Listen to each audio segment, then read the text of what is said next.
Hokuto no Ken is a ground-up remake of Sega's 1986 classic side-scrolling action-adventure game that originally saw release on the likes of the Sega Mark III on the Master System in other regions, and proved to be quite popular within games at that time, that it also popularised the TV series or comic book series that it was based on. The game itself would also be rebranded under Black Belt for the Sega Master System around that time in other regions, but just with a few subtle differences based around the character's visual appearance, but technically it's the same game. So this version of the game is a straight up remake of that original title, but it utilises 3D graphics with cel shaded style visuals, but still keeps with the 2D side scrolling action elements that would have been seen in the original versions of the game, where you reprise the role of Ken and your goal is to eliminate enemies in each level and progress towards the main boss fight at the end of each stage. So it has pretty much the same type of characteristic and acts more like a beat 'em up style game. And this entry would also have fallen under volume 11 of the Sega Ages 2500 series, as it is a series of games from Japan that went through a lot of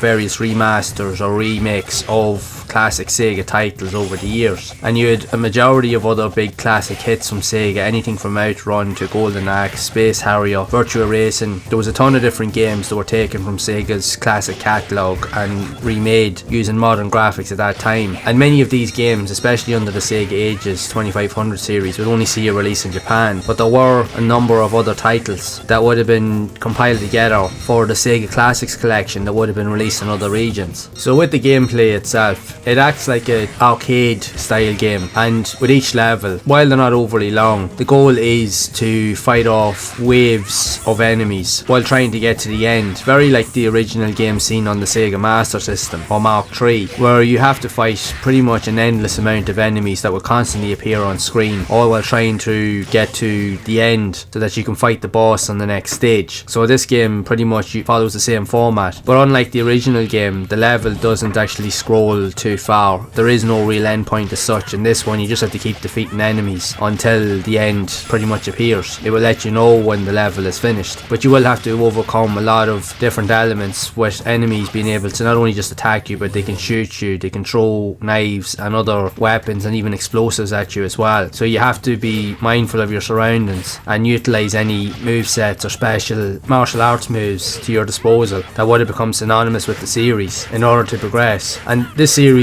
is that popular, especially in Japan, that it would have seen additional spin-off versions that would have been released on the likes of the PS3, with the likes of the Fist of the North Star, Ken's Rage, which would have acted as a more of an open world styled environment and would have opened up the whole storyline to a wider audience of gaming fans. So the gameplay pretty much in this game, it's just like your typical style beat 'em up. You're moving from left to right, and it's pretty much simple in how it portrays itself, but it does become more difficult throughout each level, and the bosses themselves can be quite tricky to master even when you look back at the original game. I remember playing Black Belt, as it was called in Europe, way back years ago when I was younger, as I owned the Sega Master System growing up, and I do remember finishing the game. I only finished it the once, but oh my god, it was one of the hardest games I'd ever played, because the bosses, and the same can be seen in this game, the bosses are ridiculously cheesy and cheap in terms of how they interact and how they engage with you with their combat elements. They just keep using the same moves over and over again, and they do so much damage to you. Like, for every one hit that you make on them, they can hit you once and they take nearly 3 times the amount of health out of you. So you have to adapt your strategies and with a bit of luck in order to get through each fighting stage, and that can lead to a lot of frustration for a lot of players. I know myself growing up, for me it was one of the hardest games I'd ever played, and even to this day it still is. And even playing this new version of the game for its time, it's a difficult game still. It's easier to pick up and play now, mind you, compared to the original, but it's still, when you get to the bosses, it's still tough. You find that you will die multiple times before you get one good attempt, and that's just the reality of a lot of these games. It takes a lot of those old school elements where there's literally no room for failure. It will crucify you for your play style, and